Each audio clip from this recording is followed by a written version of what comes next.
guys, this is Laurel. How is everyone doing? What am I doing? I just felt like recording something, so I figured I would do my octopus that I make a lot. So I like to make my octopuses with usually with worsted weight yarn. I have done them with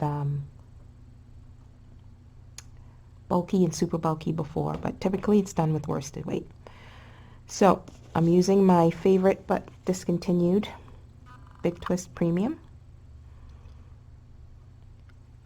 and this is the color, I believe, turmeric. You gonna focus? Of course not.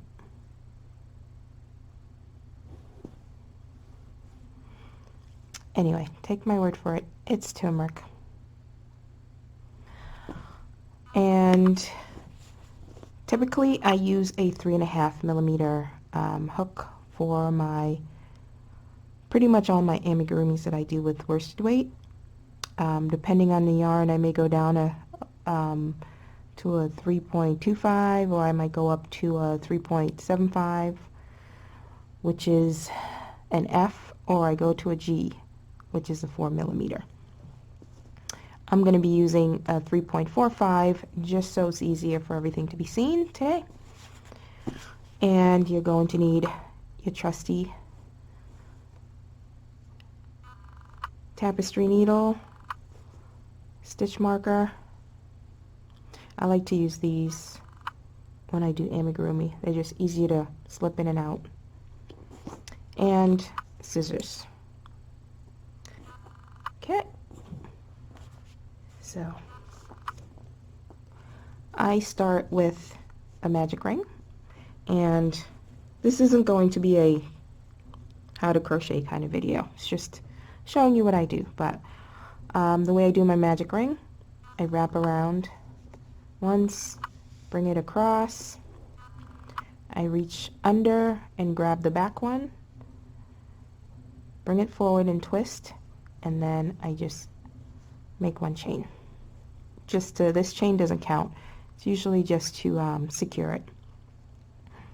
And then, as with all amigurumis, I start with 6 single crochets.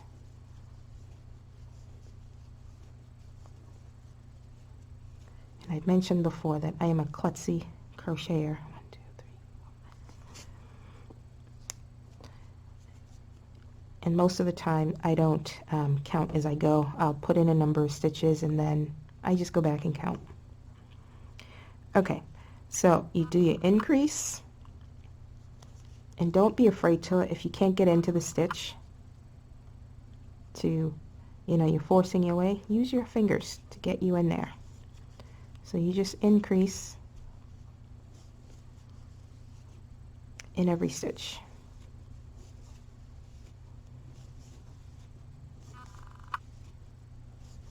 So we started with 6, we will have 12.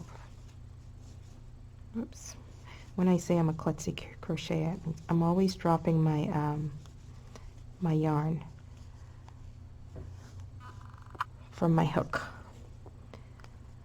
Alright, so we have 12. We're going to keep doing the standard increase by increasing 6 with every round. So next I will do 2 in the first, 1 in the next, 2 in the next, 1 in the next, till I get to 18. And for my standard amigurumi, I increase usually to about 36 stitches. Sometimes 42 if I want to make it a little bigger. So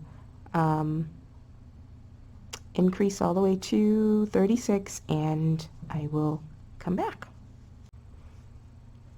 Oh, the other thing I forgot to mention, the stitch marker. Because we're going in a continuous round, you're going to want to use a stitch marker so you can know where you start and end. Some people put the stitch marker in the last stitch. I always use the first stitch. Matter of preference. So I don't typically go in the stitch like this. I like to put it on the post of the stitch. That way I don't have to keep moving it up and down. I don't have to keep removing it and replacing it all the time. I'll just leave it there so I know where, when I come to the beginning, where I am, and then after a few rows I might move it up. It depends, but I don't put it at the top of the stitch, just on the post. It's just an indicator.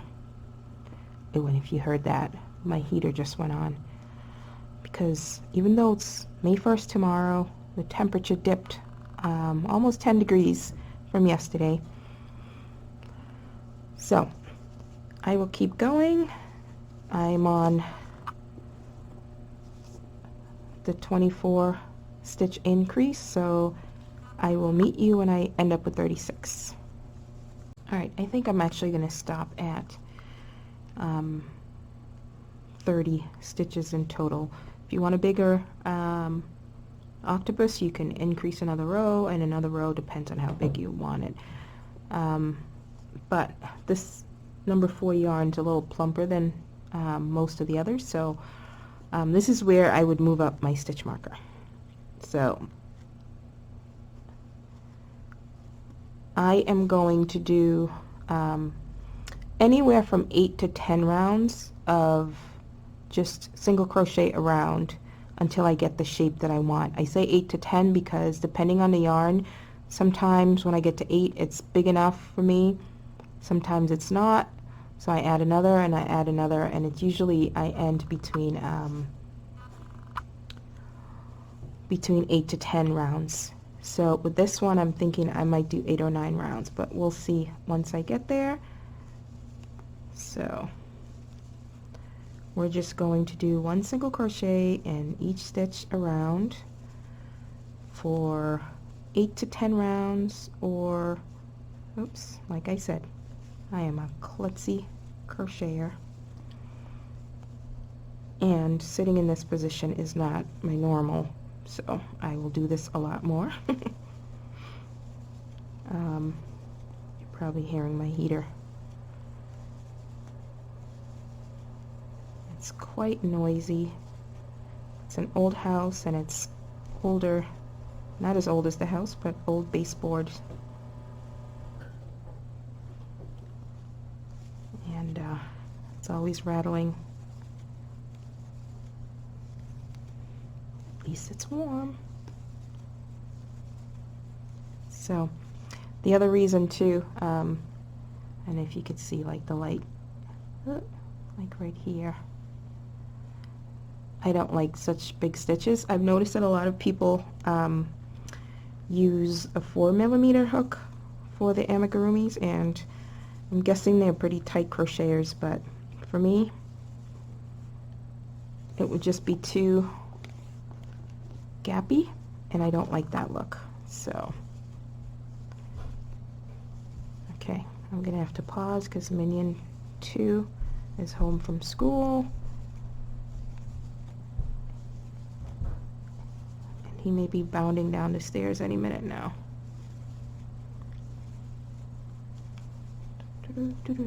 So keep going. Ugh. This really enhances my klutziness when I crochet. I'm constantly like going into the wrong place, or I'm dropping the stitch, because this position is not one that I sit at as when I'm crocheting, with both my arms flat on the table. So it's going to start to curve, and that's fine, which is what you want, is starting to take shape. And one of the reasons I don't move the stitch marker often is when you start making just those plain rounds, I don't like to count, like I said. Not that I don't like to count, I don't want to have to count. So I just keep going, and every so often I'll stop, and I know from the stitch marker it's usually my last increase round, so I need 10 rounds after that, so I can always just count from there.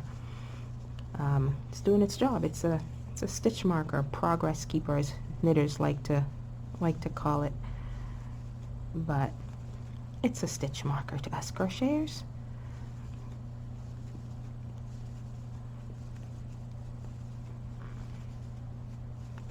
I know some people have said that I crochet fast. I think I am so slow.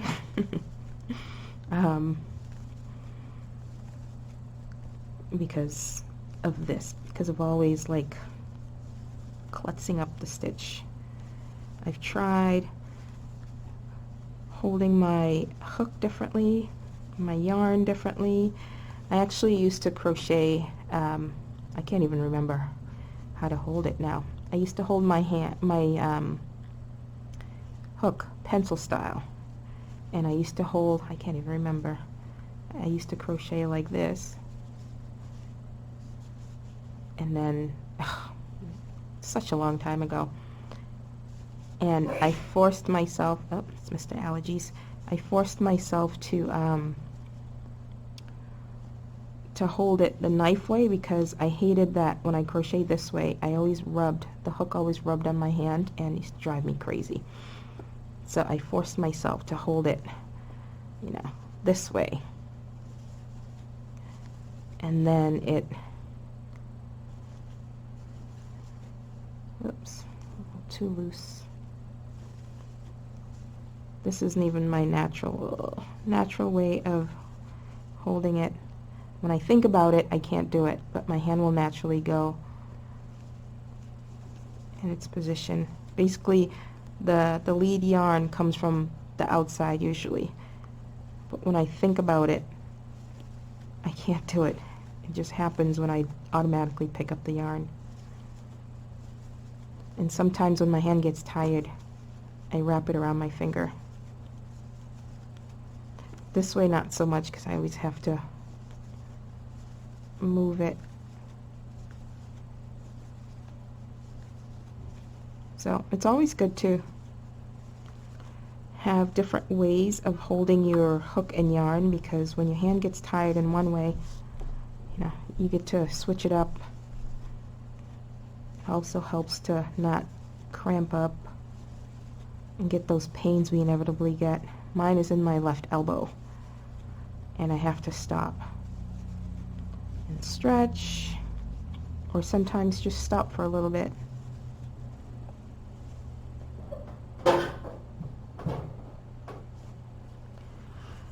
Oh, that's my heater. Usually when I push on it, it stops, but because I'm sitting right near it, the weight of me on the floor is keeping me from shutting off that noise. My boiler is right below me, pretty much in the basement. Okay, so let's see where we are. So this was the last increase round, and I needed, I think I was going for 8 rounds, so 1, 2, 3, 4, 5, 6. So I'm at 6. I just started the 6th round. And if to you 6 looks good, then stop. There's no reason why you can't stop wherever you feel like. The pattern is there to start you off, to guide you, but it doesn't dictate what your end result is. If that's what you're looking for, if you want to completely do it exactly to the pattern, which I know some people are, then that's fine. Me, it's almost automatic. I always see something I want to change, and that's not to say that there's anything wrong with the pattern or the way the person's written it. Sometimes there might be, but typically that's not the case. It's just you have a certain aesthetic, and you like the way you do things, or you know how it feels right to you, so just go ahead and do that. I know some people call patterns recipes, and I'm not sure why. It could be you know, the pattern is not all stickler, you know, exact this, exact that. It's just giving suggestions, and maybe that's why it's a recipe. But I look at them all as a recipe. And when you cook, when I cook, which is rare by the way, I don't like cooking. Um, I always change things. You do it to taste. You add salt and pepper to taste. You know, maybe you don't like this particular ingredient they tell you have to use, substitute it for something else. You don't like this yarn, substitute it for a different yarn. Again, unless you want just that particular look, which I must say for myself, that's never, I'd say 99.5% never the case. I'll see a pattern and maybe even a color would draw me in that the pattern's in, but it's really not my color. I find it pleasing, but it's not really my color, and I'll change the color, I'll change the yarn, I'll change the hook size, because you know me and small yarn, so I could take a pattern that's made for small yarn and most of the time I can upsize it to worsted or above. If it's something so specific you can't, then, you know, you might move on, try something else, but 1, 2, 3, 4, 5, 6, 7, 8, so I'm an 8. So another thing, just off topic, I find that if I'm going around, I almost always stop on that last stitch right before the next row starts. I don't know why, how, maybe it's just from years of working. I hardly ever like go past and then have to rip out. It's weird. I always give myself a little woohoo when that happens. What little quirks we have. Anyway, the other thing when I look at these, it's like a cute hat, but it's single crochet. And I can do it for an amigurumi, but put the thought of making a single crochet hat in my head, almost never happens. There's a YouTuber, Sabrina Sun, she's from way back. Z would say the OG crocheters. She used to do a lot of tutorials. I think in the last year she's probably come out with like one, and it's been years in between. But she uses single crochet in hats a lot, because she does a lot of character hats and such. But anyway, I digress. So I'm going to stop at 8. And what I do sometimes is I kind of imagine what the decrease is going to look like, because now you're just going to decrease to close. And like, is that where, like, I would bend it a little and go, is that enough space to put the eyes and mouth? Not a lot of people put a mouth on. I do. Someone, I think it's Dolly from Moonfire Crafted, she says she doesn't like to put the mouths because she likes to give the child or whoever that ability to decide if the toy is happy, sad, which I completely get. But to me, it just doesn't seem complete. I don't usually put noses on, but for some reason that mouth I need to have on. And most of the times it's a smile or a crooked smile or a smirk. I'm terrible at it, but I like to try it. So if I find it's enough, I start the decrease. And you just do your standard decrease. So I increased to 30 instead of the 36 I was going to. So I would start 1, 2, 3, and I do my decrease with the invisible decrease, which is going into the front loop of the first one and immediately into the next one, yarn over, pull through 2, and if you need to wiggle to get it through, and then decrease. And I found that years ago.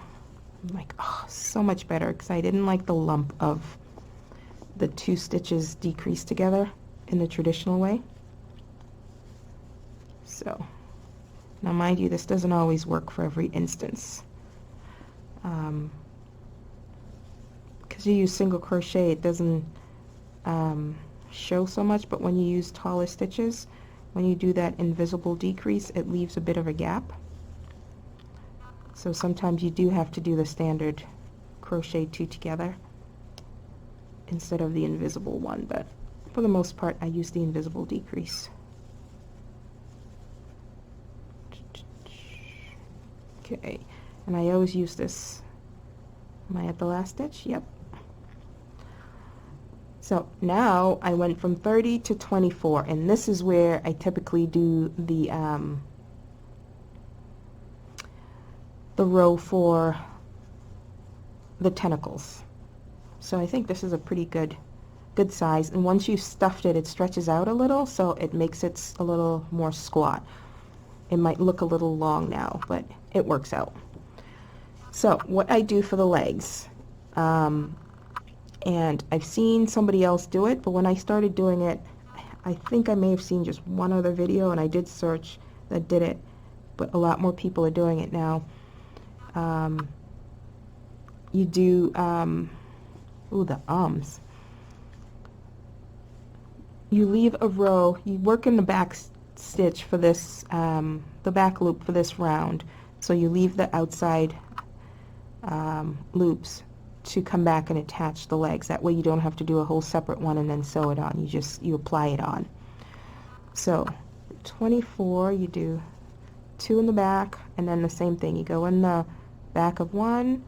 I use the hook to grab the next one, grab it and wiggle it through and decrease. And I just do that. Oops, 1, 2, decrease, and I'll do that all around.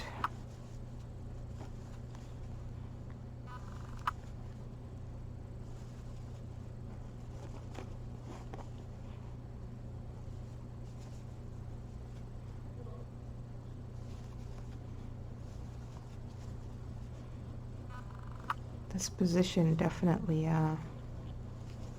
slows me down. Oh, I need to pause because Minion 1's calling. Okay, he had to stay after school to get some stuff done, so I need to go pick him up. Oh, I went a little too far. So you see the ridges, or the front loop that's available after we're all done to come back and apply the tentacles. So here is where I would start the stuffing, but before that I would add the eyes, which I forgot to bring with me. So what I do is I fold it so that the end is in the back middle. It's a cute little shape, isn't it?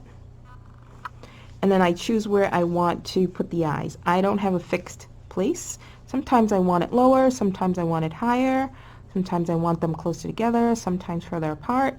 You decide what look you're going for. Sometimes I will draw out on a piece of paper. I'll draw circles and then I'll just do different eyes to see which one I like best, and then that's what I'll do. If you are not using safety eyes, then you can keep going, stuff it and then keep going, and then you can come back. I never do my embroidered eyes before I stuff it. Just a preference. You could do it before if you like.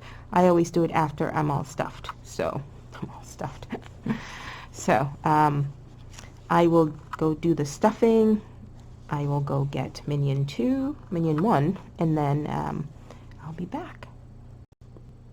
Okay, so I went and I got my,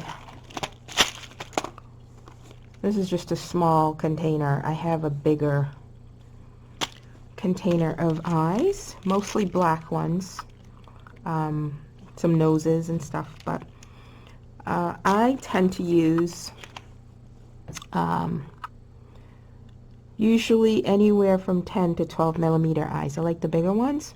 I actually just did a little octopus, like a mini one that you can put a key ring on, and I used the small, because it was so small, I used the tiny, actually I think I used one of these, which is I think the 6 millimeter eye, and it came right out. I typically don't use that, but it came in this set.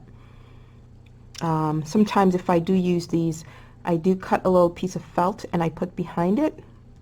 That way there's less chance of this little one going through the stitches, because the felt is there to block it. Anyway, for something this big, I would definitely try to use a I think this is a 9 millimeter. The other bigger one that I have, I wrote on each of these sections what size they are, even though sometimes they do get mixed up.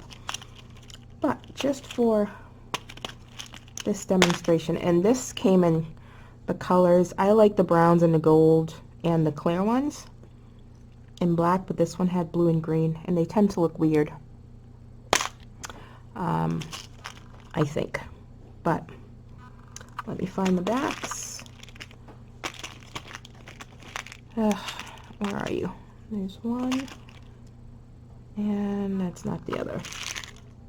Okay, I don't have a back for that one. Bummer. Nope. I just threw a bunch of stuff in here, and there's no back. Let me go get the proper back. Alright, so I was saying,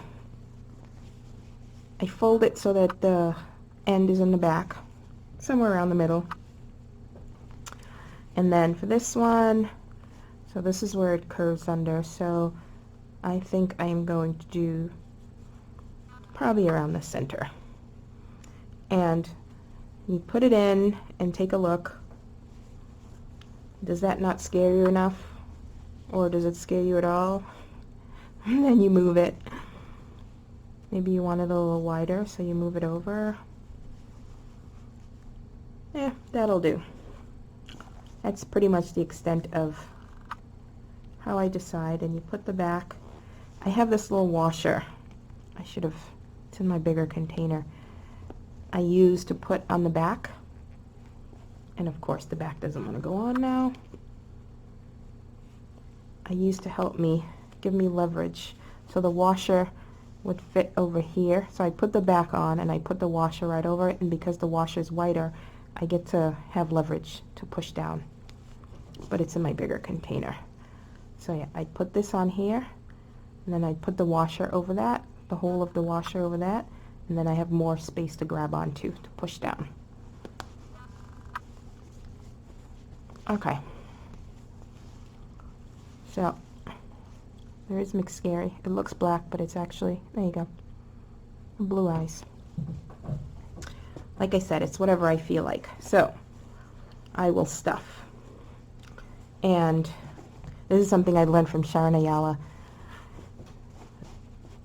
When you think that all that stuffing won't fit, yes it will.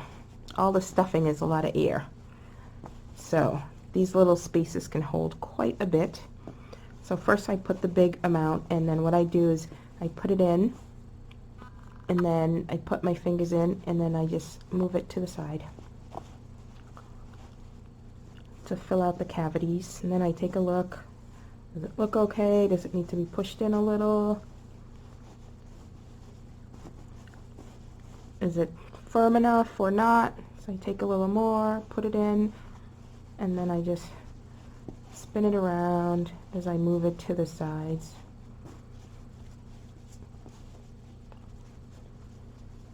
And then take a look. Now, you don't want to fill it too much where it's sticking out at this point, because you still need to close it. And if it's coming out too far, then when you go to start crocheting again, that filling is going to get caught in your stitches, and that's a pain.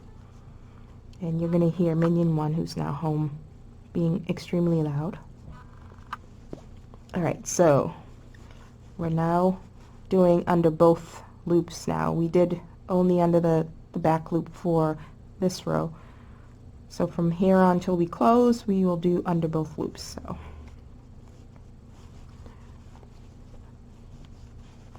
we are now decreasing.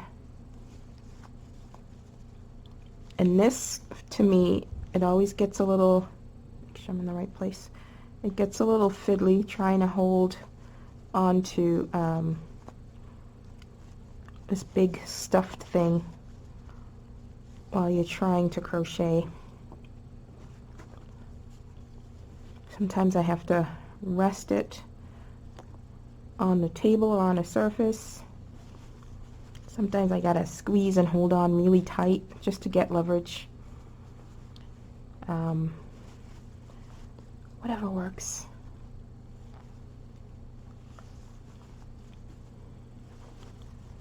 And I know this is not the clearest lighting wise. I will try to work on that, but I don't have a dedicated space. I'm at my dining room table right now where I can do this. All right, and I just took, oh no, I thought I took my stitch marker out. It's still there. So I just want to see where the end is, which this row also tells me because when we went into the back. So I think I just misjudged that. Did I? Nope. 1, 2. What I did misjudge though is I should have filled in as I went along, but when the hole gets to be this small, like sometimes you're crocheting along, or at least I do, and you forget that you need to stuff as you go, you'll be surprised that you can still get, you just take it out into smaller pieces, and I love using the end of the crochet hooks to get them in there.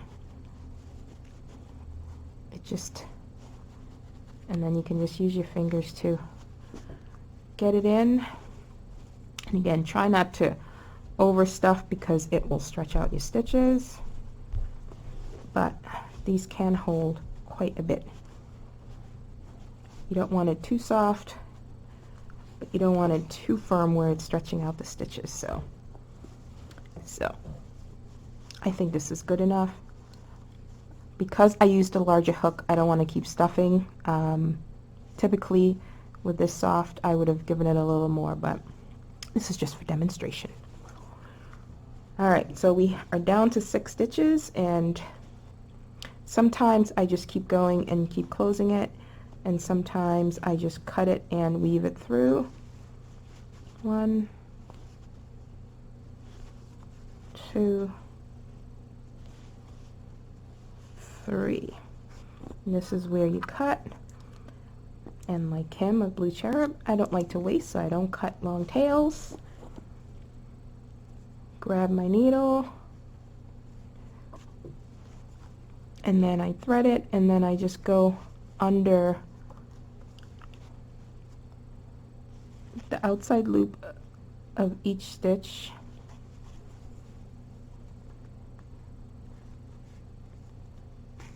Go all the way around, and then I hold on to here, and I hold on here, and I pull firm but gently, if that makes sense, because you just don't want to yank it, because it will rip if you do that. So you just want to give it a nice firm tug, and then I always end up with a little point, but that's okay. I just take this, take the needle, go in near it, come out somewhere between the stitches, not in the stitch. Pull it out, and then I put my hand on that and I tug a little, and it always brings it down. So where it was sticking out before, now it's down. I go back in that same space, come back out somewhere near that bump, go back in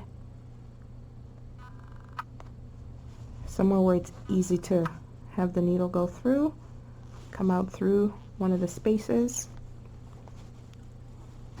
and I've been known to use my teeth to grab this. One is stubborn. Just make sure you don't have lipstick on. I've done that. Alright.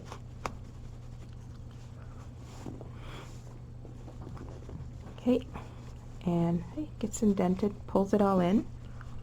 And I've never had one come out, so it's pretty secure, but if you're not sure, just weave it in through the stuffing back and forth some more.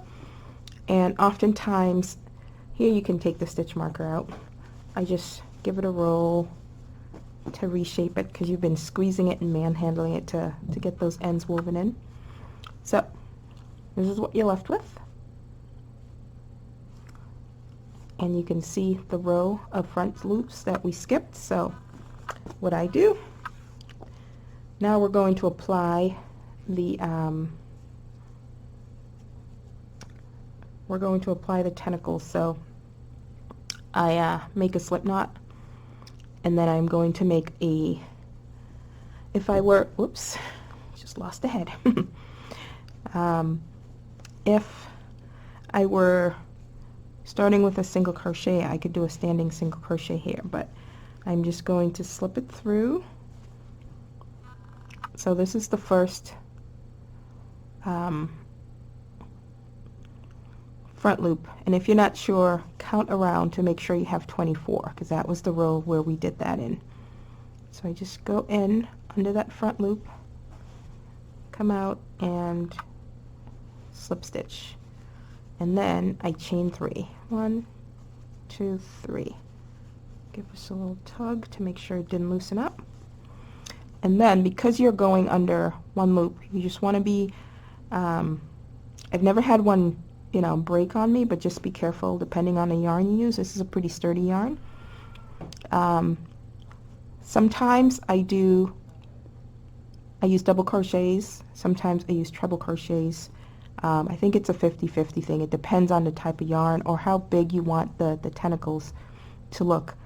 Sometimes the double crochets will make it look really small, so the tentacles look like they're curved under a little more.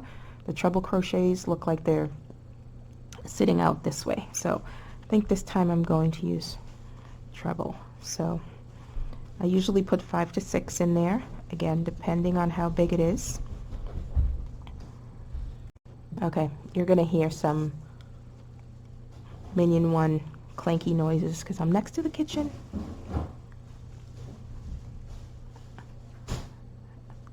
I may have to cut all of this out.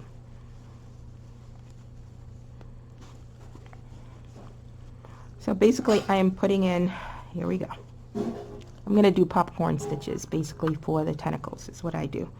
So 1, 2, 3, 4, 5, not counting the chain yet, so 5. I think I'll do 6 this time. I've gone up to 7 double crochets in there at one time. Anyway, so popcorn stitch. Normally when you put in the number of stitches indicated, you take out your hook, you go back to the first one, go through the top, grab the loop, and pull it through. That's time consuming. So what I used to do is just turn it, leave the hook in, turn it, and go through the top of that stitch. Still too time consuming. So now I just go in between the chain and here. That's it. And then 24 is divisible by 8 because you need 8 tentacles 3 times. So this is 1. Sometimes I slip stitch or I do a single crochet, 2, 3. And then you slip stitch into the 4th to start your second one. 1, 2, 3, and then you do 6 treble crochets.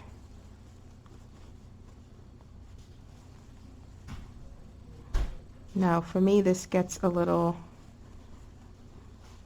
wieldy trying to hold on to that.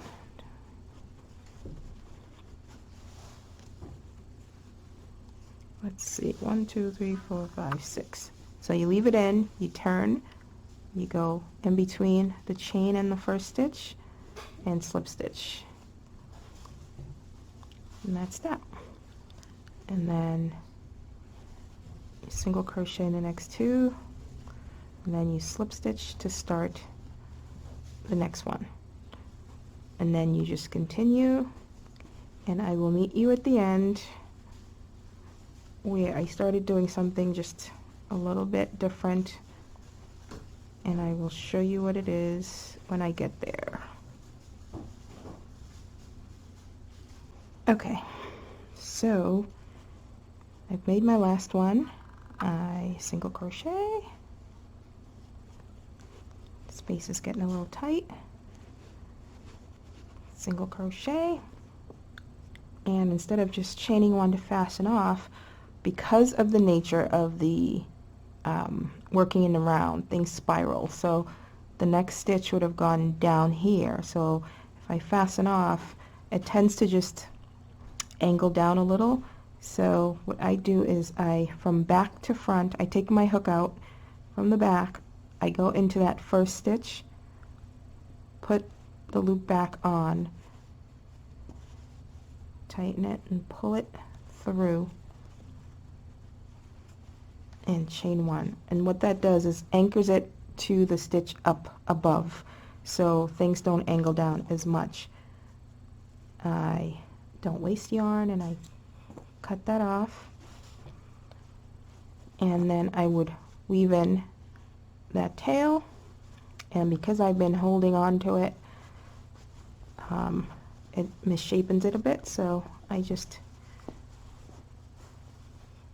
futz with it and fluff it around, give it its shape back. So you can either leave this like that. I did not bring any black yarn, but I tend to sometimes put eyebrows on, or I put a smile, a crooked smile, a smirky smile, a little smile, a wide smile, whatever it is that you like, and we're done. And this is it. So, and again, because it's spirally, everything faces that way. You know, you can twist it that way and try to get it straightened out, but it really doesn't matter. I think that spiral kind of lends to that tentacle look. And that's that. That is my octopus. So you start off the usual increase. You can go as big or as small as you want. For my mini one, I usually go to 18. I do however many rounds that I want down, and when I go to increase, I first reduce by 2 stitches to bring me to 16. That's divisible by 8, so that will be the round I do in the back loop, so that I would have that front loop to attach the legs later. And then I would come back and start off, make a leg, slip stitch in the next, or single crochet, and then slip stitch in the next and start the next leg, slip stitch in the next, slip stitch in the next, start the next leg in that one, and so on and so on. So, hope that wasn't too difficult to watch. The lighting's off. You're going to hear a lot of life sounds, but that's it. I will talk to you guys later.